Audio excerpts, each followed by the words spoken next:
I guess when a brand, or I guess one of your offices is looking at expanding, there definitely seems to be a bit of a war on talent. I guess is that one of the difficulties within I guess the brands is actually getting that kind of good talent in? Absolutely, mate. I'm being an ex-recruiter before I went into real estate. I'm a big believer in people and culture, and I think probably one of the biggest hurdles that most business owners face, not just in real estate but across the board these days, is the ability to attract and retain people. So I think there is a big war on talent.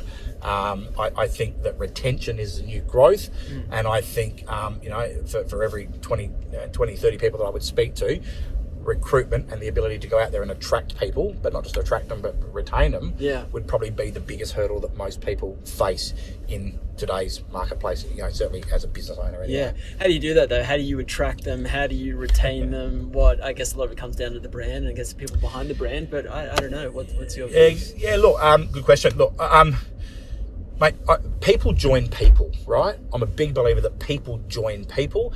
People will stay in a business because of someone, but it's traditionally always the same reason why they will leave a business, I think, maybe years ago, certain brands had more of an attraction pool, definitely. But I'm a big believer that people will join people. People will join people because they like their vision, what they stand for. They've got a very clear why and compelling story on where the business is going and how you can be part of that business.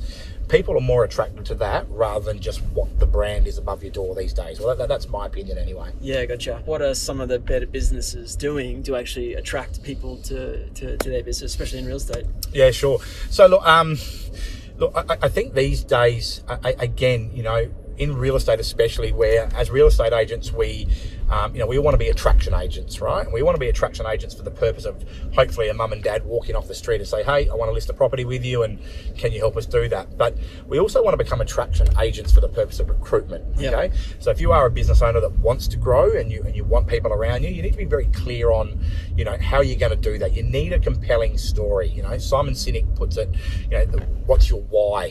And great book, actually. Yeah, it's a great, very, and look, he's a very clever guy. And when you break it down, it's a reasonably simple sort of process. I think if you've got a compelling story, if you are clear on what you stand for as a business, what you stand for in your local community, but also what you stand for as a leader, then you have a much better chance of attracting the right people, And at the end of the day, recruitment these days is very different to say when you would have got your first job or I got my first job where you sat there and yes sir, no sir, 3 bags full. These days, these people are interviewing you more than you're interviewing them. Sure. So you be very clear on, why would they want to come and join your business? And I think a lot of businesses sort of feel that they're recruitment ready, but a lot of times that they're not, and a lot of them also recruit reactively, not proactively. So they're only recruiting when someone gets up and leaves them on a Friday afternoon and they quickly need someone on a Monday. The best businesses are constantly have a hit list and they're out there knowing, who are going to be the next people in their business and when they're going to come in. So I think, you've got to have a real story and you've got to be very compelling on why someone would work for you. And especially in real estate, because at the end of the day, you are asking for them to give you a portion of their income. And if you can clearly show them how you can help them professionally and personally grow themselves, then you've got a pretty good chance of getting them and them not going down to your competitor down the road.